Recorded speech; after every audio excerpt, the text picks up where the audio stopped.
সচিবালয়ে অফিস করছেন প্রধানমন্ত্রী তারেক রহমান। সেখানে আছেন সহকর্মী সাইফুল রিপন, সরাসরি যুক্ত হচ্ছেন তিনি।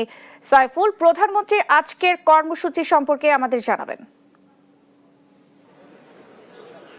প্রধানমন্ত্রী তারেক রহমান সচিবালয়ের যে মন্ত্রিপরিষদ বিভাগের যে কার্যালয় রয়েছে সেই কার্যালয়ে কিন্তু আজ সকাল 9:30 থেকে অফিস করছেন এবং তিনি এখনো অফিসে তার কার্যক্রম পরিচালনা করছেন। এবং আজকের দিনের সবচেয়ে গুরুত্বপূর্ণ যে বিষয়টি হচ্ছে মধ্যপ্রাচ্যের যে অস্থিরতার কারণে বিশ্বের তেলের বাজারে, জ্বালানির বাজারে যে অস্থিরতা তৈরি হয়েছে তার প্রভাব যে বাংলাদেশে পড়েছে, সেই প্রভাবে যে সংকটগুলো তৈরি হয়েছে সেই সংকট মোকাবেলায় করণীয় নিয়ে কিন্তু বিস্তারিত আলাপ হয়েছে বিদ্যুৎ, জ্বালানি ও খনিজ সম্পদ মন্ত্রী, প্রতিমন্ত্রী সহ অর্থমন্ত্রী, সড়ক পরিবহন মন্ত্রী এবং শিক্ষামন্ত্রী। এবং বিদ্যুৎ কিংবা জ্বালানির সংকটের কারণে যেই ধরনের সমস্যাগুলো হচ্ছে সেই সমস্যাগুলো নিরসনের পাশাপাশি জ্বালানি সরবরাহ নিশ্চিত করার জন্য প্রয়োজনীয় দিক নির্দেশনা দিয়েছেন প্রধানমন্ত্রী তারেক রহমান। এছাড়াও জ্বালানির যেই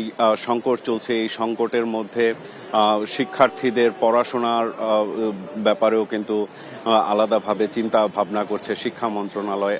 এবার কিছুক্ষণ সকালে কিন্তু এই সংক্রান্ত একটি বৈঠক হয়েছে প্রধানমন্ত্রী তারেক রহমানের সাথে শিক্ষামন্ত্রীর, এবং তিনি বের হয়ে এসে যেটি বলেছেন যে অনলাইন এবং অফলাইন দুই মাধ্যমেই শিক্ষা কার্যক্রম চালু রাখার কথা জানিয়েছেন, যাতে এই জ্বালানির সংকটের মোকাবেলা করা যায় এমন ধরনের পরিকল্পনা নেওয়া হয়েছে, যে বিষয়টি নিয়ে আগামী বৃহস্পতিবার মন্ত্রী পরিষদের যে বৈঠক হবে সেই বৈঠকে উত্থাপিত হলে সেখানে চূড়ান্ত সিদ্ধান্ত নেওয়া হবে।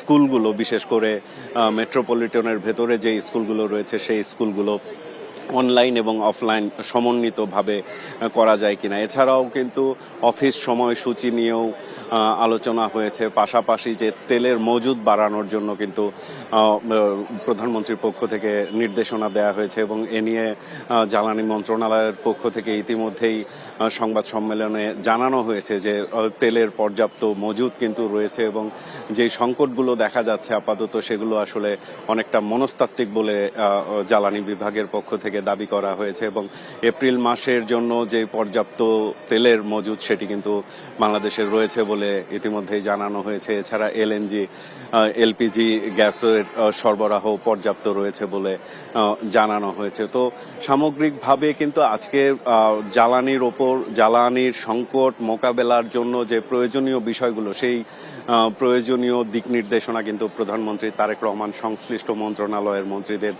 দিয়েছেন। এর পাশাপাশি বেশ কয়েকটি সৌজন্য সাক্ষাৎ করেছেন প্রধানমন্ত্রী তারেক রহমান, এবং বিকেলে দুপুরে তিনি ডাক, টেলিযোগাযোগ ও তথ্য মন্ত্রণালয়ের উপদেষ্টা এবং বিজ্ঞান ও প্রযুক্তি মন্ত্রণালয়ের উপদেষ্টার সাথে বৈঠক করবেন।